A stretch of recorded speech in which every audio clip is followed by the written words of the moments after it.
Nay, pwede ko pong papuntahin dito yung jowa ko? Anong jowa-jowa? Bawal magpapunta ng jowa dito, ha? Nay, sige na. Aba, pag sinabi kong bawal,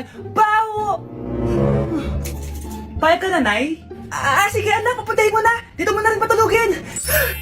Babe, dito ka na daw matulog. Alam mo na.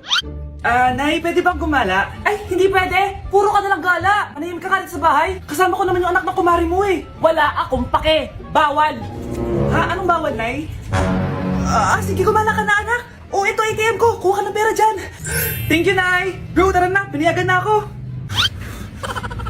A few moments later. Nay, bagsak po ako sa school. Ha? Bagsak? Yan, puro ka kasi cellphone. Sorry po, Nay. Gagalingan ko po sa susunod. Simula ngayon, bawal na mag-cellphone ha. Bawal ang ano, Nay? Okay lang yun anak, bawal ka na lang sa susunod. Okay mga anak, pumila kayo, ibibigay ko rin mga pamasko nyo. Hi Nay! Aba, unang-una sa pila ang pinakatamad, walang silbi at puro jowa ang kinaatupag. Eto, 20. 20 lang? Hi Nay! Ang pinakamaganda at pinakamatalino kong anak, para sa'yo, 100. Thank you, Nay. Hi Nay. Eto 20, puro lang naman papogit pasikat ginagawa mo. Ang pinakagwapo at pinakamasunod kong anak. At dahil dyan, meron kang 100. Ayan mga anak, nabigay ko rin mga pamasko nyo. Ano naman yung mga bibigay nyo sa akin? Sino ba naman ako, diba? Nay, ito po regalo ko sa inyo. Sukli po yan sa 20 na binigay nyo sa akin. Sukli? Nay, yung regalo ko po sa inyo yung perfect score ko sa quiz. Perfect? Pwede na. Nay, regalo ko sa iyo yung 10,000 na followers ko sa TikTok. O, diba? 10k followers. Nay, ito po regalo ko. Buti pa si Kyle may regalo sa akin. Di tulad ng iba dyan. Kyle, ano to? Crush! Pre, yung crush ko na yung matay! Crush! Crush! Tsak mo nga kung humihinga. Hindi eh! Tsak mo yung puso niya.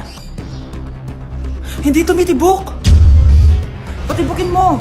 Ha? Paano? Sabihin mo yung pangalan ng crush niya. Sino? Dominic. Dominic? Dominic. Wala pa rin eh. Vince.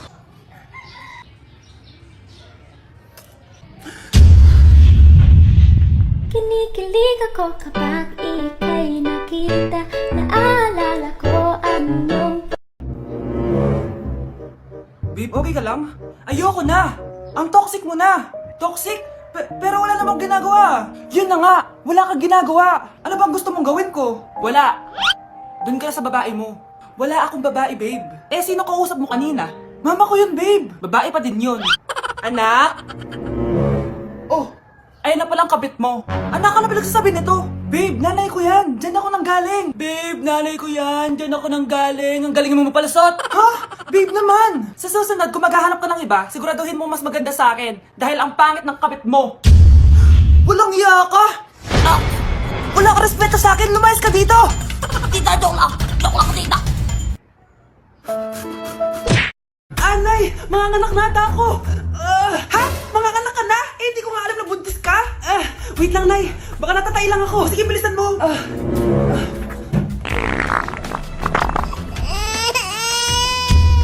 Nay, nanganak na ako. Ha? Lumabas na? Parang tinain mo lang yan ah. Paano na to, Nay? Tawagin mo tatay niyan. Umanda sa akin yan. Sige po, Nay. Babe, punta ka daw dito. A few moments later. Hello po. Nay, nandito na siya. Nay, ano ba? Sabihin mo na. Anak ng mayor yan. Mayaman yan sila, anak. Tama, ako po yung anak ng mayor. Eto anak mo. Magbigay ka ng pera para dito. Saktong-sakto. Nagdala ko ng 1,000,000 para sa kanya. Ay, 1,000,000 lang? Walang bahay at lupa? Sige. Bigay ko na din yung isang mansyon namin. Ay, mansyon lang? Walang sasakyan? Bibili ako ng sasakyan para sa inyo. Okay na ba yun, tita? Ay, oo, okay na yan. Talino ko talaga. Mindset lang yan. Bilisan nyo, pakatagal nyo. Ma'am, we are the group 1 and... Okay, so, ano yung research topic nyo? Ang research topic po namin ay kung bakit the best vlogger po si Mami Oni. Nice topic. So, bakit nga ba the best vlogger si Mami Oni? Kasi ma'am, tahimik lang siya sa umpisa kahit di mo siya pilitin. Okay, what about the others? Ma'am, malasing mo lang siya, agad siyang sasama. Kahit di mo siya akitin, ma'am. Meron ka bang lemon, ma'am? Lemon? Bakit? Kasi gusto niya tequila. Yun naman pala. Pagkatapos na mag-shot, sipsipin mo yung dila niya. At huwag mo siyang susubukan dahil buka niyang isusubo. Ito na ata yung pinaka-the best na research. At dahil dyan, tigita kayo ng iPhone 14. Sige, sige, sige, lika-lika dito. Ano yung maingay na yun? Anak, ano yan? Ah, lato-lato to, Nay. Uso to ngayon. Lato-lato? Paano to? Ang hirap naman. Di ka lang marunong eh. A few moments later. Ingay naman. Ako walang gana. Makalabas na nga. Di ka naman marunong eh. Marunong kaya ako. Bobo. Wow, galing mo anak! Halika na, Mars! Diyos ko, kahit saan ako pumunta! Nakakairita na! Matutulog na nga lang ako! Ay, salamat, tahimik na. Dahil wag kang matulog, laro tayo nito! Tama na! Anong mangyayari sa'yo, Nay? Ilayin mo sa akin yan, anak! Huwag ka lalapit sa akin! Laro tayo nito, Nay! Ilayin mo sa akin yan! Laro tayo! Tama na! Ang bago nating top 1 ay si Samantha. Ang galing mo, Samantha! Naku, basic lang yan. Paano nangyari yun? Pasado kayong lahat, pero may isang bagsak. Si Scarlett. Halatang favorite mo si Samantha. Pares lang kami ng average. Paano ako bumagsak? Di ba sinasagot mo ako? Eh di bagsak ka ngayon. Manda ka sa akin. A few moments later. Class, mag-behave kayo. Nandito yung principal natin. Magandang umaga, class. Kamusta yung bago nating teacher? Gusto ko pong i-report yung teacher na yan dahil may favoritism po yan. Favoritism? Sinungaling ka, Scarlett! Mabait sa amin si ma'am! Ah, opo ma'am! Mabait po ako sa kanila! Pantay-pantay lang po yung tingin ko sa kanila! Huwag mo na pagtakpan nanay mo, Samantha! Hala, OMG, magnanay sila. Ma'am principal, pagpasensyahan niyo na siya. Baka di niya alam yung sinasabi niya. Meron akong ebidensya dito na nagpapatunay na binigyan ng sagot ni ma'am si Samantha. At tinawag ng nanay si ma'am. Bawal to sa school natin ah! Kayong dalawa, mag-usap tayo sa principal's office. Ma'am, magpapaliwanag po ako! Class, mag-aambagan tayo ng 100 pesos para sa electric fan ha? Bakit ang laki ng ambagan? Tapos kinukupit lang naman ni ma'am. Nagrereklamo ka ba, Scarlett? Sige, ibabagsak na lang kita ha? Eto na po yung bag ko, ma'am. Ay, nakaka-stress naman dito, Bes. Tara, milk tea tayo. Go, Bes. May milk teahan din sa harap. Tara. Isang winter melon nga po, kuya. Anong sugar level? Hanggang leeg po. Ha? Baliw ba to? Parang gusto ko mag-samji, Bes. Minsan lang naman eh, tara. Go! Nag-crave din ako ng kimchi eh. Tara. Sarap! Bes, eto nga pala yung pambayad ko ng samji. Ililibre mo ba ako, Bes? Bes, 500 tig isa dito. 500? Ito po yung bill nyo, ma'am. Kuya, di ba unlimited naman dito? Pwedeng siya na lang magbayad pero dalawa kami kakain. Hindi. Bawal dito yun, ma'am. Wala na akong pera. 20 na lang to. Ma'am. Try mo yung sitaw na app. Pwede kang kumita ng pera doon. Sige. Try ko yan, kuya. Sige, ma'am.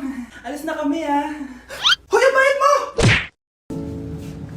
Ay! Umuulan pa! Ang mga gamit ko! Ayan, di ka kasi nagdadala ng payong. Pag ikaw nagkasakit ha, salamat ka, nandito ako. Michael, ba't nandito ka pa? Hatid na kita sa bahay nyo, baka mapano ka pa. Gusto ko safe ka makauwi. Lo, sige na nga. Nasaan ka? Scarlett? Michael? Ship ko kayo. You may kiss the bride. Mag-kiss na Baka kayo. kaya? Anong kiss? Lu, parang di gusto. Dalian yan, nakis mo na sa noo. Humanda ka, Scarlett. Tapos na yung maliligayang araw mo. Hi, Bes! Uy, Bes! Boyfriend ko nga pala, Michael, si Samantha, best friend ko. Hello, Samantha. Nice to meet you. Hi, Michael. Ako nga pala si Samantha. Una na kami, Bes, ha? Bye-bye. Masaya naman kami dati. Inagaw lang siya ni Samantha. Yung best friend ko pa. Bakit absent ka kahapon, Scarlett? Ma'am, nagkasakit po kasi ako. Nagkasakit? Tinatamad lang yan, ma'am. Papansin talaga tong si Samantha. Nasaan yung ebidensya mo na nagkasakit ka? Meron po akong excess letter, ma'am. Ay, excess letter lang? Nasaan yung medical certificate mo? Medical certificate, ma'am? Hindi naman po pumunta ng doktor. Oh, paano ko malalaman na totoong nagkasakit ka? Ito po, ma'am, yung chat namin ng nanay ko. Ito po, ma'am, picture po ng thermometer na ginamit ko. Sus, kinuha mo lang yun sa internet eh. Papansin ka? Kulang sa pansin eh. Ay, hindi ko tatanggapin yan, be. Hindi kita i-excuse. Dapat medical certificate yung ibigay mo sa akin. Ma'am, kailangan ka bang nagkakasakit may medical certificate agad? Paano kung masakit lang yung katawan? Paano kung masakit lang yung puson? Kailangan mo agad ng doktor? Hindi kami mayaman, ma'am. Okay, next, Scarlett. Ang New Year's resolution ko ay ang wag ka jowa. Last year ko pa wini-wish kaso hanggang ngayon wala pa rin akong jowa. Lu, paano ka magkaka-jowa? Lahat na lumalapit na lalaki sa'yo, nire-reject mo. Kala mo ang ganda-ganda niya. Kung ikaw magiging jowa ko, wag na lang. Mamatay na lang ako. Tama na yan. Samantha, ikaw na. Ang New Year's resolution ko ay wala. Dahil sobrang perfect ko, no? Feeling naman neto. Ako kaya yung pinakamabait at pinakamaganda dito, no? Ang pinakamasamang ugali. Anong sabi mo? Totoo naman eh. Dapat ang New Year's resolution mo, ang maligo ka. Puro ka make-up, ang asim-asim mo naman. Ganon? Ang New Year's resolution mo dapat ay ang mag-toothbrush ka. Dahil ang baho na hininga mo, lahat ng crush mo, nata-turn off sa'yo. Kumpara naman sa'yo, be. Itsurong pa lang, nata-turn off na sila. Walang iya ka? Manda ka sa akin pagkatapos nito. Ang New Year's resolution ko ay ang ibagsak kayong dalawa. Nilapitan ko hanggang sa may diwata na pagdinat ko. Nalasing kagabi, ang galing katabi, kanabi. Hoy, kayo dalawa! Ano ginagawa nyo, ha? Ba't may pakis? Ma'am, ito po kasi usong step ngayon yung may pakis sa chicks. Ayan, sinasabi ko na nga ba? Puro na naman kayo TikTok! Mga nalalaman nyo! Ang bata-bata nyo pa, may pakis-kis na kayo nalalaman dyan? Mag-aaral nga kayo na maayos. Ang bitter ni ma'am, porket walang kaditong Valentine's. May sinasabi ka ba, Scarlett? Wala po, ma'am. Pari na baby yun, ha? Ang ingay! Baby, stop crying na. Patahimikin mo yan, ha? Isa pa. Baby, sleep na. Asan na yan? Ano mo sa baby ko? Yung anak ko! Ay, ito na talaga yun. Iiwan ko na ang Pilipinas. Bye, Philippines. Hello, Boracay. Nay, nagugutom na ako. Mahal yung pagkain dito, anak. Sige na, Nay. Nasusuka na ako. Isa lang, ha? Miss, magkano tong biskwit? 70 pesos po. 70? Ang mahal naman. 15 pesos lang yan sa tindahan eh. Eh, di mo baka dito sa Roblano, tapos doon ka sa tindahan bumili? Anak, magtubig ka na muna. Sige, Nay. Tubig, magkano? 100 pesos, ma'am. Okay, umupo tayo na maayos dahil malapit na po tayo mag-landing. Ayun, malapit na tayo. Teka lang. Nasa si Brianna? Nay, tapos na ako mag-CR. Nay! Nay! Ba't ako iniwan? Tandaan niyo tong ginawa niyo sa akin. Maghihiganti ako sa inyo. Nay! Anong ginagawa mo dyan? Pinapait ko lang tulutuan natin. Uso kasi to, anak. Uso, Nay? Bakit di na lang doon sa kusina? Sa sobrang init ng Pilipinas ngayon, ayan, pwede ka na magluto. Di ba? Tipid sa gas. Grabe! Ang talino mo, Nay. Makakatipid na ako neto. Anak, check mo nga dyan yung sinain ko. Okay na po to, Nay. Ano ba naman tong batang to? Tanghali na nakahilata pa din. Kala mo siya nagbabayad ng kuryente. A few moments later. Napakainit! Sino pa tayo electric fan? Ang init na nga sa Pilipinas, tapos mapatid pa electric fan eh. Tay, ano yan? Ice coffee? Mainit na kape to, anak. Mainit na kape? Ang init na nga sa Pilipinas eh. Ang perfect nga nito, anak eh. Kasi mainit tapos mainit, di ba? Negative times negative equals positive. Perfect nga, Tay. Enjoy. Hala! Late na ako! Ano to? Sinuspindi na ang face-to-face classes sa ilang paaralan sa bansa dahil sa sobrang init. Bilis naman tumanda ni nanay. Sana mas madaming oras yung binigay ko sa kanya nung bata ako.